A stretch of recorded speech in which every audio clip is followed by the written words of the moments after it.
Floyd Mayweather, 50-0, greatest defensive boxer of all time. But here's what they don't tell you. Before he became money and started pointing at scoreboards, he was Pretty Boy Floyd, and Pretty Boy had hands. Tonight we're breaking down Floyd's most disrespectfully clean knockouts. Not the controversial ones. Not the decision wins where he outboxed legends for 12 rounds. The finishes. The moments where the defensive wizard stopped playing defense and reminded everyone, oh yeah, I can actually hurt you whenever I want. Ricky Hatton walking face first into a check hook and bouncing off the turnbuckle like a pinball. Diego Corrales getting dropped 5 times in one fight. Victor Ortiz getting knocked out mid-hug. Hernandez's corner literally throwing in the towel because they couldn't watch anymore. Stick around because we're revealing the one technique Floyd used in almost every knockout. The micro beat that made elite fighters freeze at exactly the wrong moment. By the end, you'll understand why Floyd's power wasn't about muscle. It was about timing. It was about making you commit to the wrong thing at the wrong time and then making you pay for it with surgical precision. This is Knockout King's elite. Let's talk about the finishes that proved Pretty Boy had more than just a pretty defense. October 3rd, 1998, Las Vegas Hilton, Floyd's 18th professional fight. Genaro El Chicanito Hernandez was 38-1-1. WBC super featherweight champion, 32 years old, experienced. Only loss? Oscar De La Hoya 3 years earlier. Floyd Mayweather was 17-0, 21 years old, less than 2 years into his pro career, and he's challenging for a world title. People said he was too young, too inexperienced, too cocky. Floyd showed up wearing a WBC championship patch on his trunks before the fight even started. That's not confidence, that's prophecy.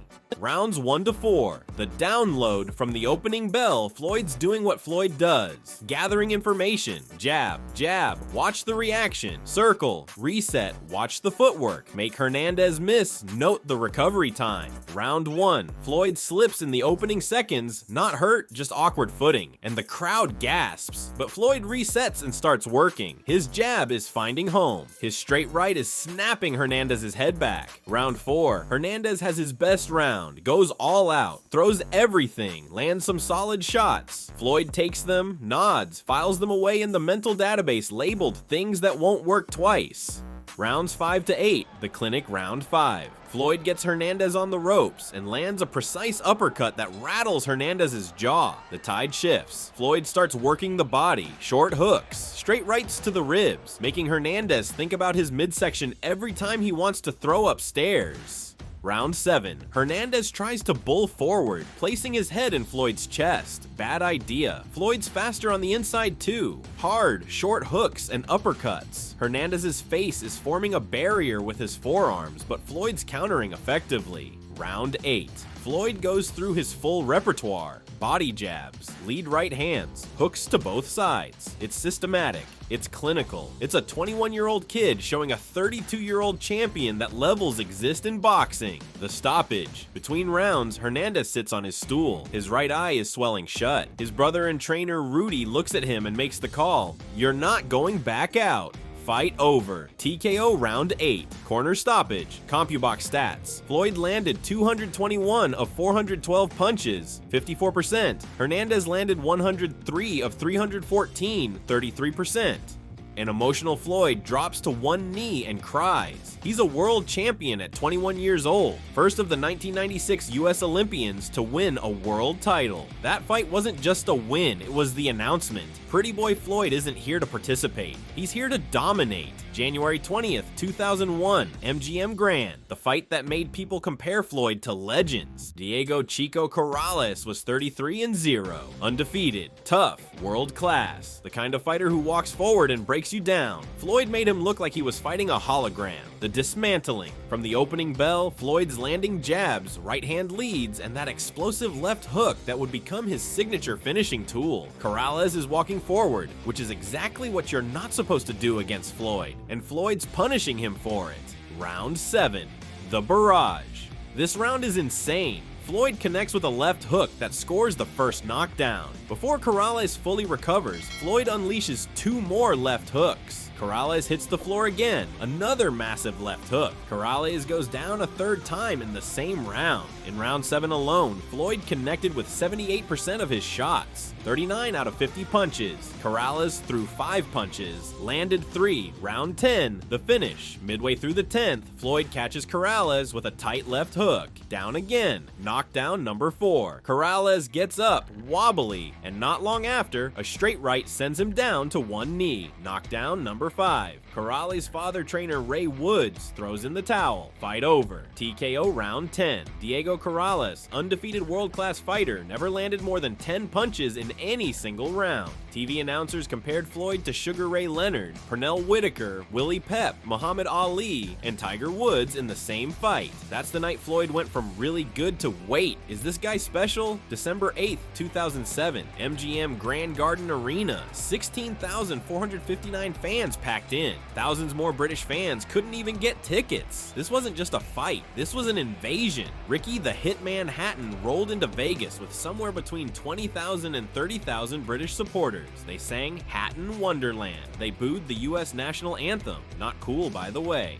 They believed their man would dethrone the pound-for-pound king. Ricky Hatton was 43-0, undefeated, relentless pressure fighter, former light welterweight champion moving up to welterweight to challenge Floyd for the WBC title. Floyd was 38-0, 2-1 favorite, coming off the Oscar De La Hoya mega fight 7 months earlier. This was supposed to be Floyd's toughest test, a fight that would push him to his limits. Rounds 1 to 6, the chess match round 1. Hatton surprises Floyd with a well-timed left jab that sends Floyd stumbling backward. The crowd goes insane. He hit him. He actually hit him. Floyd regains composure, starts landing straight rights, left hooks, sharp counters every time Hatton rushes in. Round 3. Floyd lands a right hand that cuts Hatton above the right eye.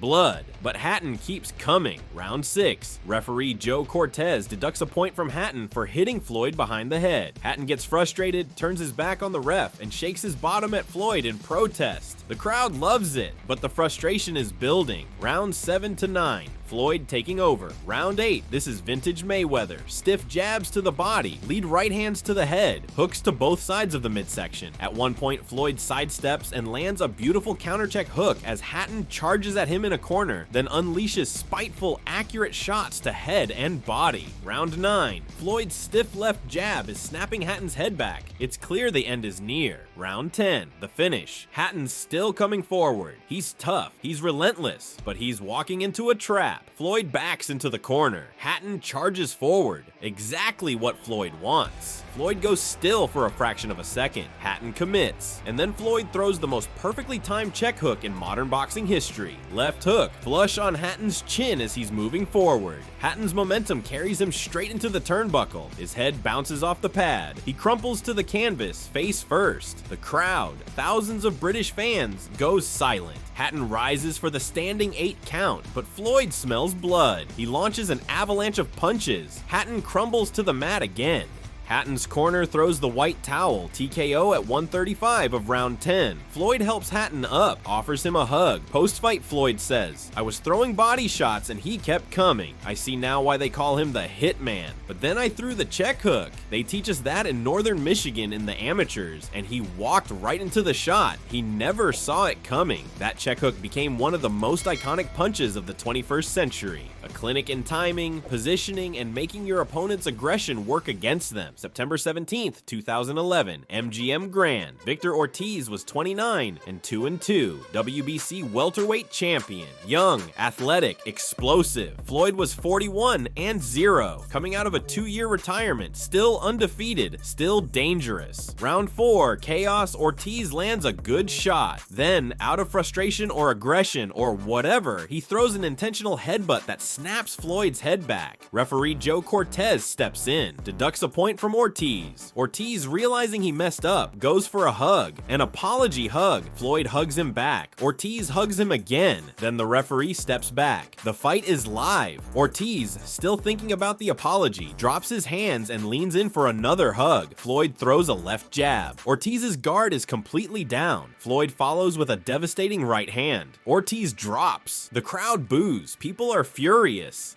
That's not fair. He wasn't ready. Floyd's response in the post-fight interview?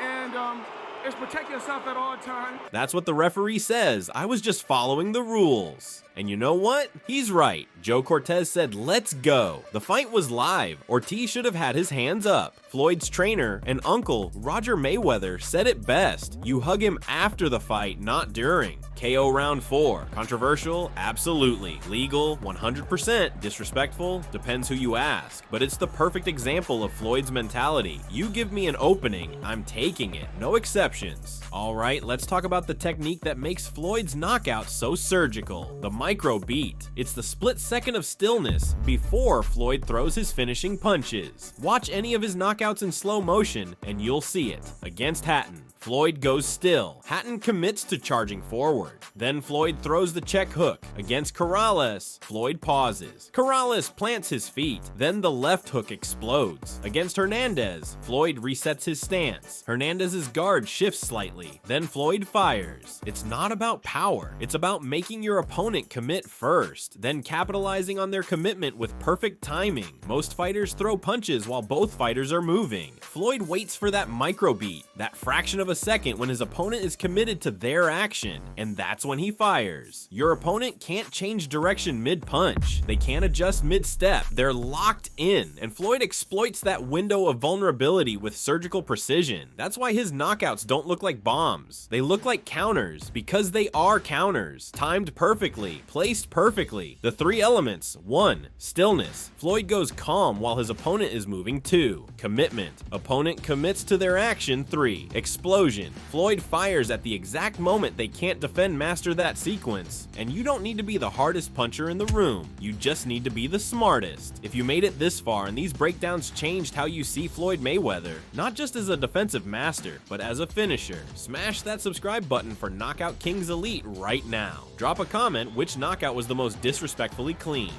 Hernandez, the emotional first title, Corrales, 5 knockdowns in 1 fight. Hatton, the check hook heard round the world. Ortiz, controversial but legal. We're breaking down the real science behind elite boxing, the strategy, the timing, the micro movements that separate legends from contenders. New breakdowns every week. Technique, psychology, history, zero fluff. This is Knockout Kings Elite, where we teach you to see fights the way champions do. Train smart, watch smarter. And remember, it's not about who hits hardest, it's about who times it best.